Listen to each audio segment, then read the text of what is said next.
much of what we have been taught about prosperity seems to be wrong, because US is proof that there is a lot of income, lot of wealth, but not enough happiness, unlike say the Scandinavian countries, like say Denmark, which scores number 1, right? So maybe it is time for us to rethink whether happiness is just money, or does money really bring happiness, right?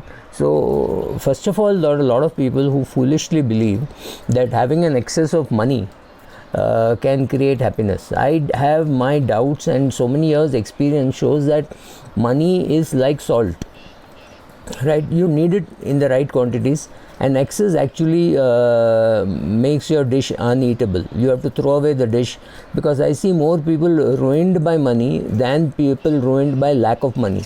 Of course, lack of money is a problem. I'm sure prosperity includes earning enough, but earning more than enough, or much more than enough, and having a few crores is not very useful, especially as you age and your ability to convert all your assets into pleasurable activities keeps going down. So remember, maybe 65 is a cutoff for you, or 67 is a cutoff for you as to what all things you want to do. Beyond that, it won't be money which is your sign of success or prosperity or happiness. You will have to redefine and redefine again and again.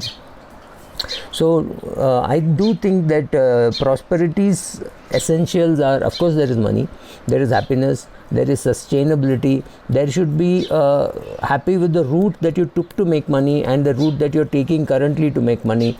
If you have been a builder who has sent your goons to beat up existing tenants to clear their land, I don't know whether you have great pleasure in the money that you have, right? So because you know that you have done goon-like activities, so you have to earn well, you have to earn decently, you have to pay your taxes, you have to do your charities, you have to be happy in the whole process of whatever you have done. That is what I think leads to prosperity and happiness, not just the money. I'm not saying money is not needed, but I'm saying it is not just the money. If earning enough is very important for prosperity, let us make no mistake, you have to earn enough, but then how much money is really enough is something which we have never been able to answer to everybody's satisfaction. For somebody it is 50 lakhs, for somebody it is 5 crores, for somebody it is 5,000 crores. We have never been able to quantify it in terms of money, and although the answers will vary individually, we should consider what is enough based on lists that you make about what are your needs, what are your wants, what are the luxuries that you should have. Based on all that, if you can meet your needs and wants, I think you should consider yourself prosperous, right? The boundary will of course keep on changing. We will like to trespass, we would like to make changes, we would like to, as circumstances change, we would like to increase the size of the things that we have, and our ego anyway gets inflated. But having said all that, the word enough has to be defined by you and me for ourselves individually. It can't be one size fits all, right? So money will distract you, it will take you from one thing to the other, and all those things will happen.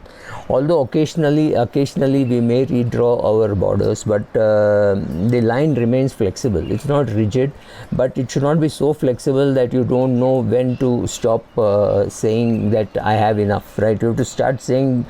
Then of course there is happiness, and am I happy? So consider the following thing. Consider your state of mind. Are you always in a very positive frame and you feel very good about it? Are you do you feel that your life has been held with the beliefs that you had, right?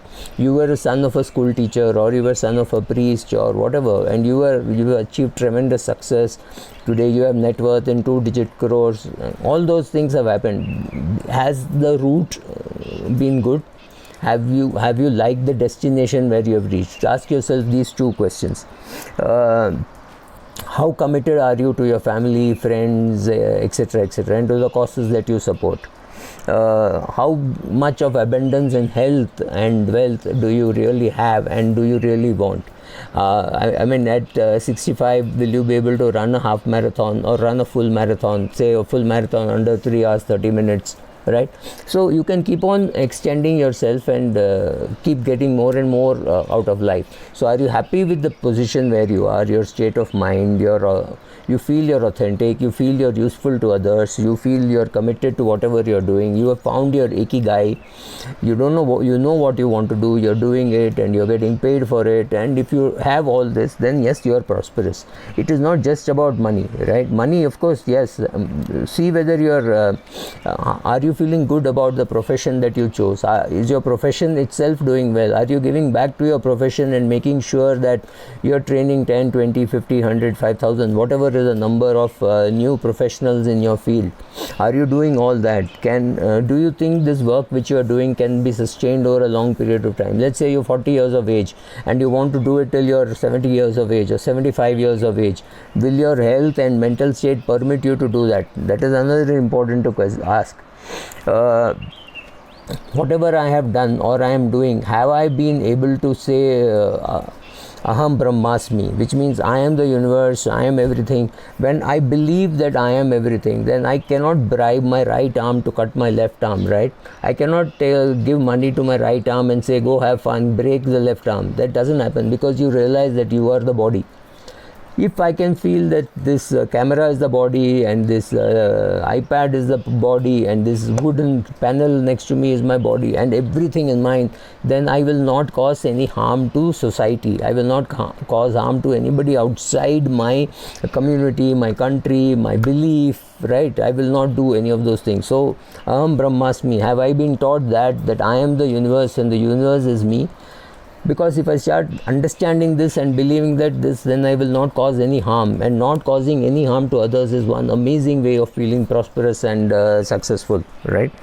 Whatever I am teaching and all that, does it have lasting value, right? That also is important to know. And so I think the prosperity journey starts with the questions. What is my lifestyle? Am I enjoying my lifestyle? Am I enjoying the people with whom I am with? If I am financially free, do I choose the right people to spend the right amount of time with? What can I do to improve the relationships in my life? Not what people believe, not what you post in Facebook, but in real life, the relationships that you wear. How good are you? How important is it for you to have a sense of physical well-being, right? What more can I do to improve myself? What can I do to improve my image, my self-confidence, my happiness quotient? What will make me happy? Am I abusing the environment to be happy? Am I abusing the people around me to be happy? A lot of big leaders don't know that they're abusing their wife and children also in their own quest for success and freedom and happiness, right? Does money make me happy? I really don't know whether money makes me happy, nor do I think money makes me unhappy. But I know for one thing that money is very, very necessary if something goes wrong and you have to pay big hospital bills. So if you have money to do charity, if you have money to take care of your own hospital bills, if you can take care of your old age, maybe you need 2 nurses, if you have money for all that, then you are prosperous. Of course, there will be somebody richer than you and somebody much poorer than you, right? Don't get into those kind of comparisons. That itself will make you prosperous and happy, right? Thank you.